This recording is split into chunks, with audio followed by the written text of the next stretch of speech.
Did you know there is a secret shop in Sunshade Row? It can easily be missed since you could only enter at night, and when you do a battle event during the day, you're forced to go to sleep, meaning you can't go out.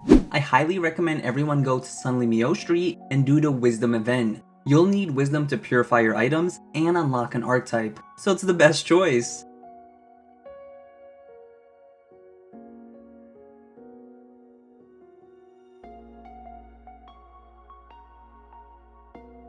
After being brought to the Hushed Honey Bee, follow me.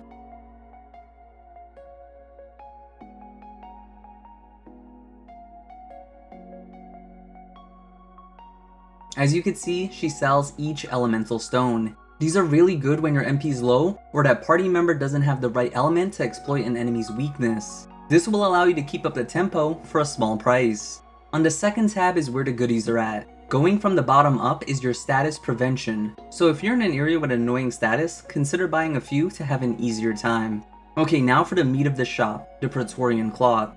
Guarding normally costs a full turn or a big crystal. You can now guard for a small crystal, so this almost feels like you're getting a free turn, because if you use it at the start, you get another turn as long as your allies don't miss, nullify, or reflect their attack.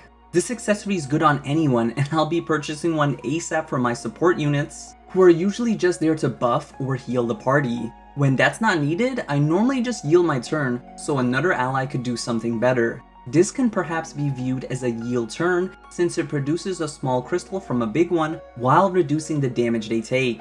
I may never take off this accessory from my supports because of this, especially in boss battles when I normally just guard to preserve their HP when their role isn't needed. This can now give my other allies the chance to guard when there's only one turn left before the boss is about to act and you know you won't kill them, so you may as well play safe and guard. Phantasmal Doll is probably one of the best offensive items I've ever seen in an RPG game this early. The wearer gets to act twice in a row. This on your damage dealer basically doubles their output, especially if you're exploiting weaknesses or critically hitting, which refunds the turn they used.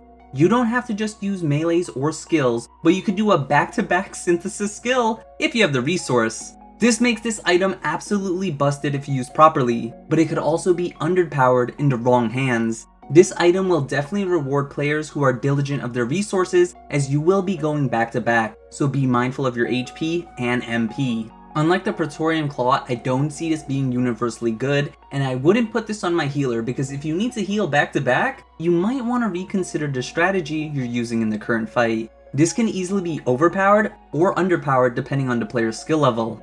Let me know if you plan on using either accessory, and if there's any unanswered questions, then ask down below. And if you enjoyed this video, consider checking out my RNG manipulation, where I show you to get the best equipment each appraisal. Until the next video, I'll see ya!